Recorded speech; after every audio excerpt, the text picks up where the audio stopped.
program is proudly brought to you by Data PNG Limited.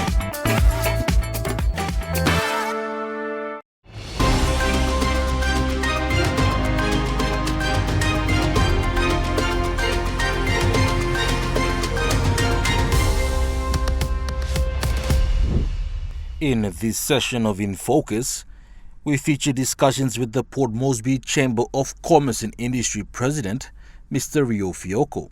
We explore the significant developments shaping the economic and social landscape of Papua New Guinea, particularly focusing on Port Moresby. Our discussion encompasses three pivotal segments: the ambitious Papua LNG project, the exciting entry of the PNG Chiefs into the National Rugby League competition in Australia, and the progress of special economic zones in the region. Mr. Rio Fioko, thank you for joining us. Pleasure to be here, Malcolm. Now, firstly, Rio, I'd like to open up our discussions to talk about the Papua LNG project. It's been under discussions for several months now, and we're still anticipating a final investment decision. In terms of the economic impacts, how do you foresee the Papua LNG project impacting the local economy of Port Moresby and the surrounding areas if the project takes place? Well, we're all excited and have our fingers crossed that it will get the final investment decision green light sometime this year, and that will then lead to the construction phase.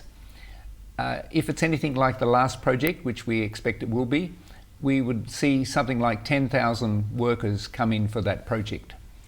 Some will be based at the existing LNG plant site, where they're going to build 4 electric trains for the Papua project. So that's at Caution Bay, and the upstream work will happen up at the site where the Elk Antelope field is up in the Gulf Province. So it's going to be really huge for Gulf Province, which, as you know, is one of the least developed provinces. There's going to be a lot of workers up there on site. Those workers will need to be fed, they'll need transport getting from the international airport or from wherever they're coming from up to just past Kerema, where the herd base is. And there's going to be a lot of jobs created for directly with the workers employed on site by the contractors. And then, of course, all those workers need to be fed, they need to be transported, they need to be looked after. So that's all good for the transport companies, the security companies, the food companies, and so forth. So it's a great opportunity. Yeah. How can the locals prepare for these roles, perhaps in terms of its training and upskilling? Well, a lot of companies are already looking to upskill and doing training for their staff. We will need a lot more tradesmen to be trained. The TVET sector has been lagging in the last quite a few years, actually. So we need more tradesmen, plumbers, fitters and turners, auto electricians, mechanics, you name it. Any trade that if people can get trained on, they will get a job for sure. In terms of infrastructure development, to what extent will the Papua LNG project lead to significant infrastructure upgrades in Port Moresby? Well, we're already seeing it with the hotels expanding. There'll be an influx of workers flying in, flying out for the project. Typically those workers stay at least one night in Port Moresby before they fly to the project site or drive to the project site. So it's good for the airlines, of course, for Air Niugini, bringing more people coming into the country. The hotels will all do better. Taxi drivers and the shops, of course. With more people employed, they'll have more spending power, and that's good for all the shops.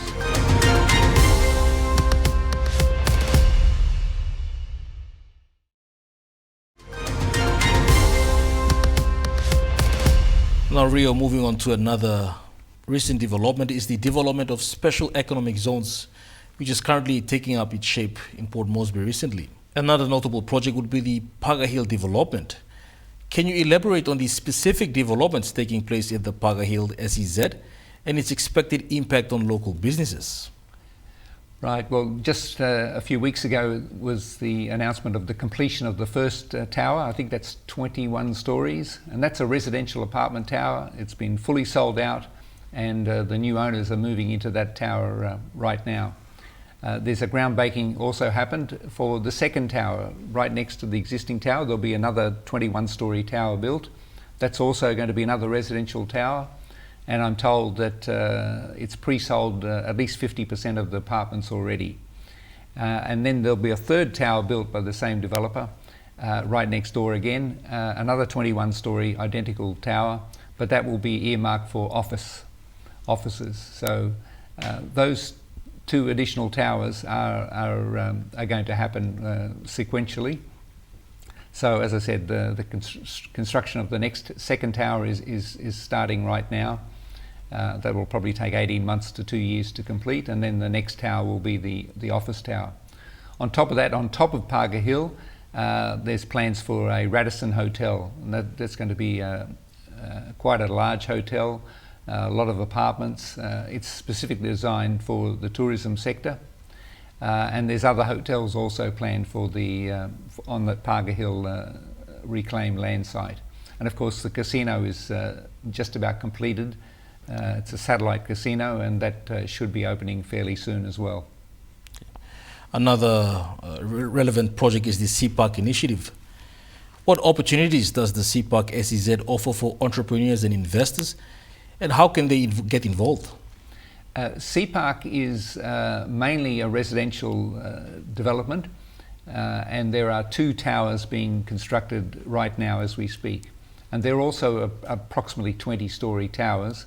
Both of those are residential, and when they're complete, there'll be some more towers built. I think there's plans for something like 6 residential towers on that site, which overlooks APEC House. And then the last tower will be 5 or 6-star hotel, also on that site. So these apartments will be top-class apartments, and they're being sold at the moment, pre-sold. Okay. Now, just adjacent the CPARK initiative is the Portside Gardens future. What is your view on the Portside Gardens, and how do you see it transforming the economic landscape of Port Moresby? Portside Gardens is the old port area downtown, which, as you know, is all vacant at the moment. But that's been earmarked to be split into something like 13 blocks, approximately 1 hectare each. It's around about 13 hectares. And they will also be earmarked for the apartments that are closer to the sea. They will be residential apartments, and the towers along the Champion Parade side, closer to the street, they will be office towers. So it'll be a mixed-use development. There'll be some shops, of course, restaurants. It's a prime location next to Fairfax Harbour. But a second part of that development is where the T-Wharf is. That is also earmarked to be the International Cruise Line Terminal, just like they have one in Sydney at Darling Harbour. It's anticipated that will be built as an international cruise line terminal, so the cruise ships can park right there, and which is where the big ship came in for APEC. And the cruise ships can call in, get provisions, food, fuel, etc. And the tourists can come for 1 day or 2 days, etc. So there's lots of tourist ships going by, but they're not calling into Port Moresby because we just don't have those facilities to cater for those big ships yet. Okay. Now, moving away from the CBD we have the Central Cement and Lime project just down the road from Lea. With the development of this Central Cement and Lime facility, do you feel that this will contribute to the reduction in construction costs in Port Moresby? Yes. The Minister for Special Economic Zones, Minister Maru, has said that he hopes that the price of cement will come down possibly as low as half the existing price, but it certainly will be a reduction expected.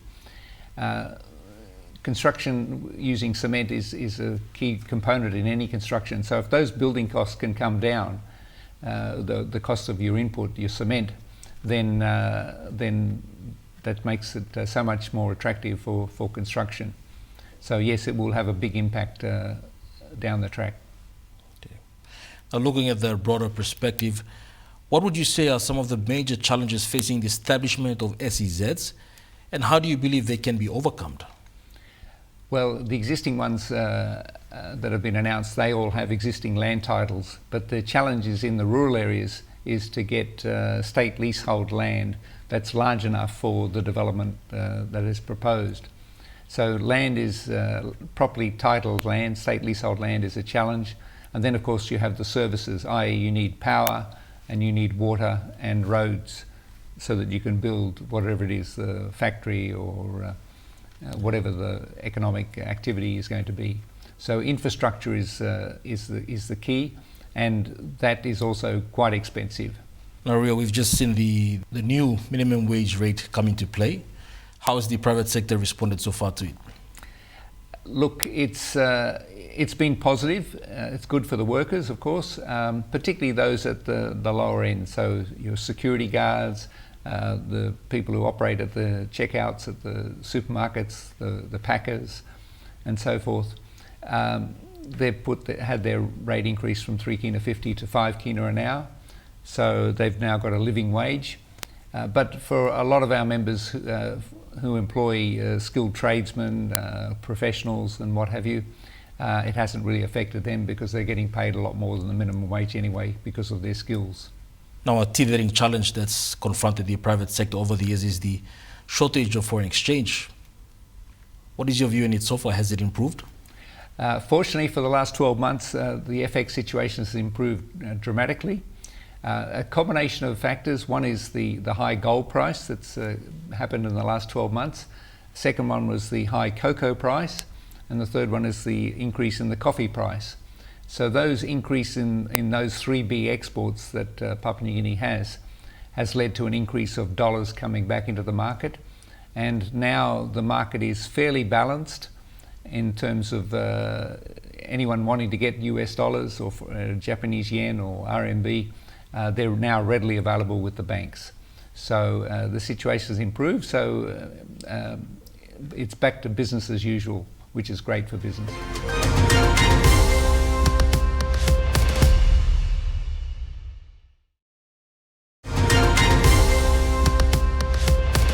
Now, moving to another recent development is the successful entry of a PNG franchise into the National Rugby League competition in Australia. The franchise will be known as PNG Chiefs. What does the entry of the PNG Chiefs into the NRL mean for the local Port Moresby business sector? Well, the Australian government has done a study on this, and they estimate that just the entry of the Chiefs into the NRL in 2028 will generate something like 5,000 new jobs in the city. A lot of those jobs will be in tourism and hospitality. There'll be more hotels needed, more guest houses, lodges, and there's going to be a lot of people coming in, not just from the rest of Papua New Guinea to watch and support the Chiefs, but it's anticipated that there'll be quite a lot of people will travel to support the Broncos and the Cowboys when they come here. So we could see anything 2,000, 3,000, 4,000 visitors come in to watch the game to support those teams. And all those people will need to be transported, they'll need to be looked after, and they'll be going to the hotel, and after the game they'll want to have a few relaxing SB beers to sample our local beers. And then after that, it's hoped that a lot of them will then take the opportunity to go and visit other parts of Papua New Guinea, whether they're interested in surfing or bird watching or war history. And they'll fly off to Kokopo or Wewak or wherever. So this is the opportunity for the Tourism Promotion Authority to really get people involved, and ecotourism can thrive, not just in other parts, but also in Central Province, Gulf Province, that people could go out of the city and enjoy the beaches and go to Variarata and look at the wildlife up there. So there's lots of opportunities. What would you say would be some of the major challenges that may confront the franchise? There will be challenges. Port Moresby needs to upgrade its roads, particularly around the Santos Stadium, and there'll need to be a lot more parking for all the players and the tourists coming in. All the buses will need to have somewhere nearby to park. And the other issue will be some of the games will be night games. And of course, at the moment, we don't have the PMVs running at night. So that's another challenge to be worked out, how to transport people home after the game if our game happens to be one of the night games. But look, these are challenges that the PNG Chiefs, the new CEO, Lorna McPherson, is already having discussions with Governor Parkop and the city manager, how can we improve the logistics, security, etc., so that visitors are welcome. Now, in terms of the sustainability of the team and the franchise, how is the Port Moresby Chamber of Commerce and Industry adjusting to contribute meaningfully to the sustainability and the success of the PNG Chiefs in the NRL? Well, there will be opportunities for sponsorship on the jersey and the shorts and so forth. They haven't been announced as yet, but look, a lot of our members are very keen to support the team. There'll be corporate packages available. All of these things are typical for an NRL team. There'll be opportunities to, as I said, to sponsor the team directly and also indirectly. So watch this space. There's going to be some big announcements made soon from the Chiefs. Before we go, we take a look at the recent development with the Papua New Guinea Chiefs in partnership with the Constantino Group of Companies, the official groundbreaking ceremony of a 200 million kina resident quarters specifically for PNG Chief players and staff at the Airways Hotel and Residences in Port Moresby. We are partnering with them today to really align our values, because their values align with us in excellence, in community and in long-term nation building. And under this partnership, the Constantino Group will develop world-class, as we explained, residential quarters and create our village here. We will have 67 apartments fully furnished. That'll be some one-bedroom, some two-bedroom and some three-bedroom apartments as well. But that's designed really specifically for our needs, for the Chiefs players, for our families, of our staff as well, and some of our key management people. The village will offer safe, secure and family-centred accommodation. Of course, it's located close to the airport as well, and it also builds around the values that matter most outside of football, which is community, stability and belonging, and we want our team to feel that. The accommodation will be ready in November 2027, and no pressure to the team, but we need that. But that's well ahead of our entry into the NRL. And in addition as well to that, our players and their families will have access to the full suite of Airways facilities, which is fantastic. They've got the most fabulous gym, pools, we've got medical services here as well, barbers and cafes and much, much more. And they'll also enjoy access to Lalawata, which gives our family a world-class environment for rest, for recovery and also really to connect. So for us, the partnership is more than just accommodation. It's an investment in people, it's an investment in families, and it's an investment in the long-term success of the Papua New Guinean Chiefs. It ensures our players have the support, the stability and world-class environment to actually live in, because we need them to perform their best on the field, but we also want them to have a lovely environment off the field as well, and that's a win-win for everybody. So for me, I think this development stands as a powerful signal of what the PNG Chiefs will represent as we go forward. A winning club, a PNG first club, a club that unites, uplifts and inspires Papua New Guinea. The C9 residences will form the next expansion of Airways and the Constantino Group's portfolio. It will comprise of 80 internationally designed units of 1, 2 and 3 bedroom apartments built to international standards. Of the 80 units, 67 will be used by the PNG Chief players, management and families. The development of the C9 residences has been a long time in the making. It will reinforce that Airways Hotel and Residences position as a leading hotel and resort in Port Moresby. And of course, I'm particularly delighted that the PNG Chiefs have decided to make Airways Hotel and Residences their long-term home in Papua New Guinea. As we all know, having somewhere that we can call home is instrumental for our quality of life. The Constantino Group and Airways look forward to welcoming the players, staff, families and families of the PNG chiefs to Port Moresby. The development of this Players Village will create a dedicated home for our players, staff and their families, ensuring they are supported both on and off the field as they represent not only PNG but the wider South Pacific. The development of this player village will provide modern family accommodation, shared community spaces and essential support facilities designed specifically for a professional rugby league club. Creating the right living environment for players and their families is critical to building a successful team and ensuring the PNG Chiefs becomes a club that athletes from across the region and the world will be proud to join.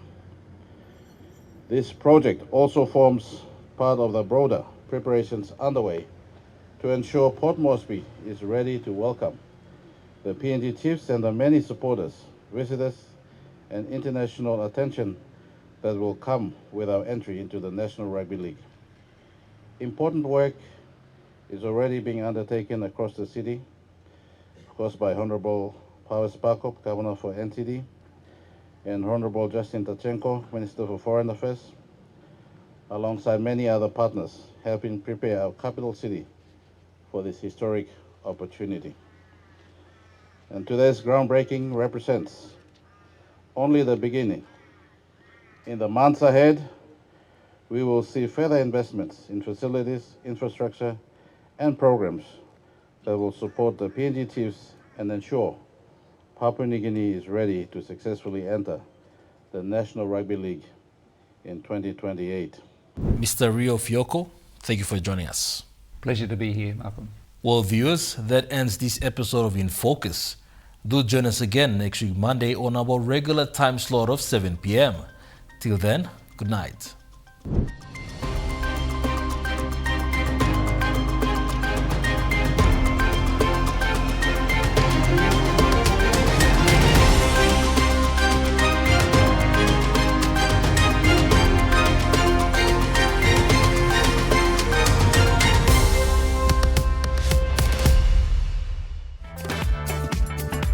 This program was proudly brought to you by Daytech PNG Limited.